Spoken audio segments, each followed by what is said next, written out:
আজকের ঘটনায় বলবো মেয়ের শ্বশুরবাড়ি এসে ৩ সদ্য যুবতী ননদের সাথে ঘটে যাওয়া এক সত্য ঘটনা নিয়ে। আমি তমাল, আমার বর্তমান বয়স ৫৯।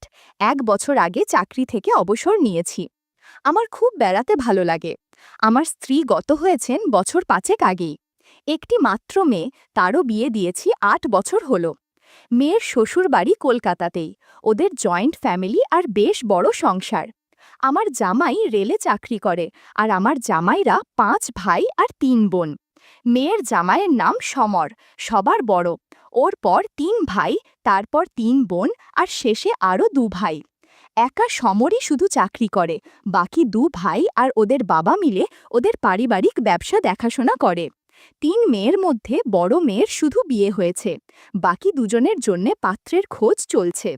মেয়েদের ওপরের ২ ভাইয়ের বিয়ে হয়ে গেছে, তাতে আমরাও মানে আমি ও আমার স্ত্রী মিতা গিয়েছিলাম। প্রথম ছেলে মানে আমার জামাই সমর, দ্বিতীয় অমর। এ ঘটনা ২০০০ সালের জানুয়ারির প্রথম সপ্তাহে। অমরের বিয়ে ঠিক হয়। আমি ও আমার স্ত্রী আগের দিন বিকেলেই আমার মেয়ের শ্বশুর বাড়ি পৌঁছে গেছি। আমার মেয়ের শ্বশুর মশাই দীপেন বাবুর বিশেষ অনুরোধে। বাড়ি একদম গম গম করছে অতিথি সমাগমে। আমাকে দেখে দীপেনবাবু এগিয়ে এসে বললেন, ওহ, আমি নিশ্চিন্ত হলাম আপনাকে কাছে পেয়ে। উনি আরও বললেন, আমার তো কোনো কাজ নেই, আর এখনকার ছেলেমেয়ের সাথে আমি ঠিক মিশতে পারি না। আপনার সাথে কথা বলে আড্ডা দিয়েই আমার সময় কেটে যাবে। আমি বললাম, সে না হয় হলো, কিন্তু বিয়েবাড়ির কাজ তো অনেক, সেগুলো তো দেখতে হবে। আমাদের কথার মধ্যেই সমর আমাকে দেখে এগিয়ে এসে প্রণাম করে বলল, মা আসেননি? আমি বললাম, হ্যাঁ, উনিও এসেছেন, দেখো মেয়ে মহলে আছেন বোধহয়। বলতেই সমর চলে গেল। দীপেনবাবু বললেন, আরে বাবা, এরা সবাই আমাকে কোনো কাজই করতে দিচ্ছে না, বলছে তুমি শুধু অতিথি আপ্যায়ন করো। সত্যি বলতে কি, আমার বড় ছেলে সমর একাই ১০ দিক সামলাচ্ছে, আর তেমনি আমার বৌমা আপনার মেয়ে একাই হেসেল সামলাচ্ছে। আমার অনেক জন্মের পুণ্য ফলে এরকম বৌমা পেয়েছি। এসব শুনে গর্বে আমার বুক ভরে উঠল। দীপেনবাবু বললেন, অরে, আমি তো ভুলেই গেছি, সেই তখন থেকে আপনাকে দাঁড় করিয়ে রেখেছি। চলুন চলুন, ওই ঘরে বসে গল্প করি। আমাকে নিয়ে একটা ঘরে ঢুকিয়ে বললেন, এই সোফাতে বসুন, আমি ভিতরে গিয়ে চা বলে আসি। ওনার কথা শেষ হবার আগেই দীপেনবাবুর স্ত্রী দীপা আর তোমাকে কষ্ট করে যেতে হবে না বলতে বলতে চায়ের সরঞ্জাম নিয়ে ঘরে ঢুকলেন। চায়ের ট্রে নামিয়ে রেখে হাত জোর করে নমস্কার করলেন।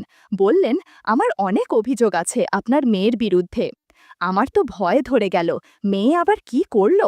দীপা বলতে শুরু করলেন, কেমন শিক্ষে দিয়েছেন মেয়েকে, আমার কোনো কথাই শোনে না, এমন অবাধ্য মেয়ে আমি আগে কখন দেখিনি। আমি বললাম, আপনি আমাকে বলুন ও কি করেছে, তারপর আমি দেখছি। দাঁড়ান দাদা, আমি আপনার মেয়েকে ডেকে আনছি, ওর সামনেই আমি সব বলবো। আমার মেয়ে বাবলি এসে বলল, আমাকে ডাকতে যেতে হবে না। আমার দিকে তাকিয়ে বলল, বাবা, তুমি মার কথা একদম শুনবে না। উনি আমাকে রান্নাঘরে ঢুকতে দেবেন না, একাই সব কিছু করবেন। আমাকে সকালে ঘুম থেকে উঠে বিছানাতেই বসে থাকতে হবে, আর উনি আমাকে চা করে দিয়ে যাবেন। এসব আমি সইতে পারবো না। আমি আমার মেয়ের দিকে তাকিয়ে সব ব্যাপারটা বুঝতে চেষ্টা করছি। বাবলি আরও বলল, জানো বাবা, ওনার হাই প্রেশার, ডাক্তার ওনাকে আগুনের কাছে থাকতে মানা করেছেন, তবুও আমাকে বকাবকি করে নিজেই রান্নাঘরে ঢুকবেন। যদি ভালো মন্দ কিছু হয়ে যায় তখন আমরা সবাই কি করব। তাই আমি ওনার কথা শুনি না আর শুনবও না। এবার তুমি বিচার করো। দীপা বললেন, দেখছেন কিরকম পাকা গিন্নির মতো আমাকে শাসন করছে। সব শুনে আমি হো হো করে হেসে বললাম, বিয়ানের মধ্যে আমাকে জড়াবেন না, আপনাদের মা মেয়ের ব্যাপারে আমি নেই। দীপা মুখ গম্ভীর করে বললেন, আমি আপনার কাছে সুবিচার চেয়েছিলাম, উল্টে আপনি তো আপনার মেয়েকেই সাপোর্ট করছেন। যাকগে, অনেক তো ঝগড়া হলো, এবার চা খাওয়াবেন তো নাকি? এসব কথাবার্তার মধ্যে অরুণা এসে হাজির। ওকে দেখে আমি তো একদম চমকে গেলাম। ১ বছর আগে যখন ওকে দেখেছিলাম তখন ওর মধ্যে যৌবন আসেনি, তবে আজ দেখছি অনেক বড় হয়ে গেছে, যে কারো চোখ আটকে যাবে অরুণার দিকে। ওর স্বভাব কিন্তু একই রকম আছে। স্মৃতি রোমন্থন করতে করতে আমার কেমন যেন অনুভূতি হলো, মনে হচ্ছে জাদুর লাঠিতে কিছু হয়েছে। দীপেনবাবু অরুণাকে বললেন, এ কিরকম জাণ্ড, দেখছো না ওনাকে চা দেওয়া হয়েছে, চাটা তো শেষ করতে দেবে নাকি? অরুণা মুখ ভারী করে কল থেকে নেমে সোজা ঘর থেকে বেরিয়ে গেল। আমি বললাম, দেখুন তো, বেচারি রাগ করে চলে গেল। দীপেনবাবু বলল, আরে না না, আপনি ভাববেন না, ওর রাগ বেশিক্ষণ থাকে না, দেখবেন একটু পরেই আবার এসে আপনার কলে বসে পড়বে। জানেন তমালবাবু, আমার এই ছোট মেয়েটি ভীষণ ভালো, ওর দিদিদের মতো নয়, ভীষণ মিশুকে, আর মনটা ভীষণ ভালো ও উদার। আমি বসে বসে মাথা নেড়ে সাই দিচ্ছি। এরই মধ্যে সন্ধে নেমে এলো, আর অরুণা একটা লুঙ্গি নিয়ে এসে আমাকে দিয়ে বলল, তুমি সারা রাত প্যান্ট জামা পরেই থাকবে নাকি?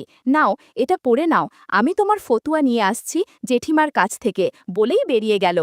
আমি দীপেনবাবুর দিকে তাকাতেই উনি বললেন, নিন, আমার মায়ের হুকুম তামিল করুন, আর আমি গিয়ে দেখি ওদিকটা আপনি প্যান্ট শার্ট ছেড়ে লুঙ্গি ফতুয়া পরে বিশ্রাম করুন।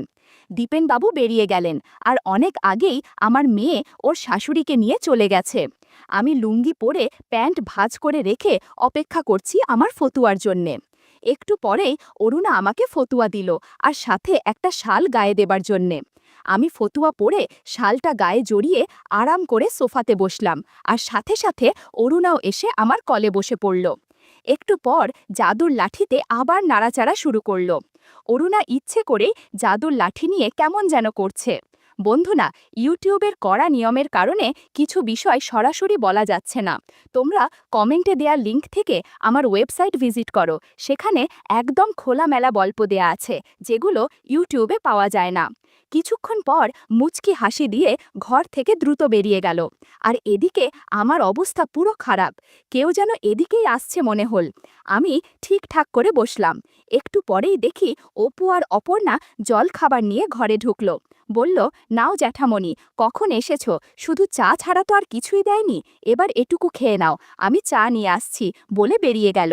আমি হাত ধোবার জন্যে বাথরুমে গিয়ে সাবান দিয়ে ভালো করে হাত ধুয়ে এলাম, আর পাউরুটি অমলেট খেতে শুরু করলাম। পাশে একটা কাঁচের বাটিতে দুটো রসগোল্লা ছিল, সে দুটো খেয়ে জল খেলাম। ভাবতে লাগলাম, অরুণার কাছে থেকে যে এতটা পাবো ভাবিনি। ভাবছি এত কিছু হলো, কিন্তু ওর কিছুই দেখতে পেলাম না। কখন যে অপু এসে ঢুকেছে খেয়াল করিনি। এসেই বলল, কি এত ভাবছো জ্যাঠামণি, যা করার সেটা তো করেছো, এখন আর ভেবে কি হবে শুনি? খাবার আগে হাত ধুয়েছ তো, নাকি ওই হাতেই খেলে? আমি চমকে অপুর দিকে তাকাতেই অপু বলল, আমি সব দেখেছি জানালা দিয়ে, প্রায় প্রথম থেকেই। আচ্ছা জ্যাঠামণি, তুমি কি ভেতরে দিয়েছিলে নাকি? আমি কিছুটা ভয় পেয়েছিলাম, কিন্তু এখন অপুর কথা শুনে একটু যেন ভরসা পেলাম। বললাম, না রে, ওমন করলে সমস্যা হবে। অপু বলল, তবে অরুণা চলে গেল কেন? বললাম, না রে অপু, জানি না কেন পালিয়ে গেল, তবে আমি ওকে কিছুই বলিনি। অপু ওহ বলে একদম আমার পাশে বসল। বলল, আমাকে তোমার জাদুর লাঠি একটু দেখাবে? জিজ্ঞেস করলাম, ওটা আবার কি? অপু বলল, আরে বাবা, অরুণা যেটা নিয়ে কি যেন করলো। আমি বললাম, খুব দুষ্টু হয়েছিস, এই দেখ, বলে জাদুর লাঠি দেখালাম। ও অবাক দৃষ্টিতে তাকিয়ে আছে, না জানি কি দেখে ফেলেছে। ঘণ্টা খানেক সময় কাটিয়ে সব কিছু ঠিকঠাক করে বেরিয়ে গেল। অপু চলে যাওয়ার একটু বাদে সুপর্ণা এসে আমাকে বলল, তুমি এখানে একা বসে কি করছো, চলো, বলে ডাকতে শুরু করলো। আমি বলতে থাকলাম, একটু দাঁড়া, আমার লুঙ্গিটা ঠিক করে পরে নেই, না হলে সমস্যা হবে। কে শোনে কার কথা? আমাকে টেনে পাশের একটা ঘরে নিয়ে বলল, আমাকে ওপর থেকে ঠাকুরের বাসনগুলো নামিয়ে দাও, বাবাকে বলেছিলাম, কিন্তু ওনা যে তো খুঁজেই পাচ্ছি না, এখন তুমি ভরসা, বলে আমার হাত ছেড়ে দিয়ে বাংকারের ওপরে এক গাদা বাসন দেখিয়ে দিল। হাতটা ছেড়ে দিতে আগে আমার লুঙ্গি ঠিক করে নিলাম। একটা চেয়ার এনে বলল, নাও জ্যাঠামণি, এটার ওপরে উঠে বাসনগুলো নামিয়ে দাও। কি আর করা, একটা ভয় ভয় ভাব নিয়ে চেয়ারে উঠলাম। সুপর্ণা তাগাদা দিল, কি গো, বাসনগুলো পারো? এই তো পারছি, বলে হাত উঠিয়ে দুটো বাসন দু হাতে ধরে নামিয়ে সপুর হাতে দিলাম। আর দিতে গিয়েই ওপর থেকে ওর নাইটির দিকে চোখ গেল। একটু সময় থেমে থেকে দেখছিলাম। সেটা সুপর্ণা বুঝতে পেরে বলল, কি দেখছো জ্যাঠামণি? আরে কি আর দেখব বলে ওর হাতে দুটো বাসন ধরিয়ে দিলাম। সেটা নিচে রেখে আবার আমার দিকে তাকিয়ে বলল, বাকি বাসনগুলোও তো নামাতে হবে। আমি আবার কয়েকটা বাসন নামিয়ে ওর দিকে তাকাতেই দেখলাম ও আমার লুঙ্গির দিকে তাকিয়ে আছে। বললাম, কি রে, কি দেখছিস? সুপর্ণা একটু থতমত খেয়ে আমার কথার কোনো জবাব না দিয়ে বলল, এই তো দাও আমার হাতে, বলে হাত বাড়ালো, কিন্তু চোখ অন্যদিকে। এই সুযোগে আমিও ওপর থেকে ওকে দেখলাম। আমি না বোঝার ভান করে ওকে বললাম, কি রে, আরও বাসন নামাতে হবে না? একটু আনমনাভাবে বলল, হ্যাঁ, সবগুলোই নামাতে হবে। আমি আবার বাসন নামানোর জন্য হাত তুললাম, আরও কয়েকটা বাসন ওর হাতে দিলাম। খুব তাড়াতাড়ি বাসনগুলো নামিয়ে চেয়ার থেকে নেমে পড়লাম। এদিকে সুপর্ণা ঘরের দরজা বন্ধ করে দিল। আমি বললাম, তুই যে দরজা বন্ধ করলি, বাড়ির সবাই কি ভাববে বলো তো? শুনে হেসে বলল, বাড়ির সবাই বাইরে গেছে হবু বৌদির জন্যে কী সব কেনাকাটি করতে, জেঠিমাও গেছেন, অপু রুনাও ওদের সাথে গেছে। আমাকে মা বলল সদর দরজা বন্ধ করতে। বললাম, তাহলে ঘরের দরজা বন্ধ করলি কেন? বারের এবা মাসি আছে না, উনি তো রান্নাঘরে রাতের রান্না বান্না করছেন, যদি হঠাৎ এখানে এসে হাজির হন তাই। আর কথা না বাড়িয়ে আমাকে জাদুর লাঠি দিয়ে জাদু দেখাও, আমার আর তর সইছে না। এবার আমি ওর কাছে এগিয়ে গেলাম আর বললাম, শুধু আমিই দেখাবো, তুই কিছু দেখাবি না? বলল, হ্যাঁ, তবে আগে তোমাকে দেখাতে হবে। মিনিট 10 জাদু দেখালাম, এমন জাদু ও জীবনে দেখেনি। বেশ কিছুক্ষণ দুজনে বিশ্রাম করলাম। মনে হলো বাইরে কেউ যেন কথা বলছে, তাই আমরা সব ঠিকঠাক করে গুছিয়ে নিলাম। সুপর্ণা বলল, জেঠুমণি, আরও দুটো বাসন ওপরে আছে, ও দুটো নামিয়ে দাও, আমি দরজা খুলছি। আমি বাসন দুটো নামিয়ে চেয়ার থেকে নেমে খোলা দরজা দিয়ে দুজনে বেরিয়ে এলাম, আর পুজোর ঘরে বাসনগুলো রেখে সোজা বাথরুমে চলে গেলাম। ঘর থেকে যখন বেরোলাম, সুপর্ণার মাসি আবার রান্নাঘরের দিকে যাচ্ছে। ওর সামনাসামনি পড়লে কিছু সন্দেহ করতে পারত। আমি বাথরুম থেকে বেরিয়ে দেখলাম সুপর্ণা আমার জন্যে পাজামা পাঞ্জাবি নিয়ে দাঁড়িয়ে আছে। আমার দিকে তাকিয়ে একটু লাজুক হাসি দিয়ে ঘরে ঢুকে আমাকে বলল, জেঠুমণি, তুমি আমাকে যে জাদু দেখিয়েছ সেটা আমি এ জীবনে ভুলব না। আমি হেসে ওকে বললাম, এখন ভাগ, জামা পাল্টে নিয়ে ভালো কিছু পর, ততক্ষণে আমিও পাঞ্জাবি পাজামা পরে তৈরি হয়ে নিই। সুপর্ণা চলে গেল। আমি ওদের বসার ঘরে গিয়ে টিভি খুলে দেখতে থাকলাম। সুপর্ণার মাসি এসে আমাকে 1 কাপ চা দিয়ে গেলেন। সত্যি আমার মন বলছিল এখন 1 কাপ চা পেলে ভালো হতো। ভদ্রমহিলা কি করে জানলেন যে আমার এখন 1 কাপ চায়ের খুবই দরকার? জীবনে মাঝে মাঝে এরকম অনেক ঘটনাই ঘটে, যেরকম আজ হয়েছে। হঠাৎ অরুণা এসে হাজির। ওর মুখের দিকে তাকাতেই মনে হলো কোনো কারণে ওর মেজাজ ঠিক নেই। ওকে জিজ্ঞেস করলাম, কি রে রুনা, কি হয়েছে রে? শুনে আমার দিকে তাকিয়ে কোনো জবাব না দিয়ে মুখ ঘুরিয়ে টিভি দেখতে লাগলো। আমি আবার জিজ্ঞেস করাতে বেশ অভিমানী স্বরে বলল, যায়, তোমার সাথে আমি আর কথা বলবো না, তুমি আমাকে একটুও ভালোবাসো না। জিজ্ঞেস করলাম, ওরে, সেটা তুই কিভাবে জানলি যে আমি তোকে ভালোবাসি না? একটু আগে তুমি সুপর্ণা দিদিকে যা যা করেছ সব আমি নিজে চোখে দেখেছি। কত আদর করলে, আর আমাকে তো আদর স্নেহ করোই না।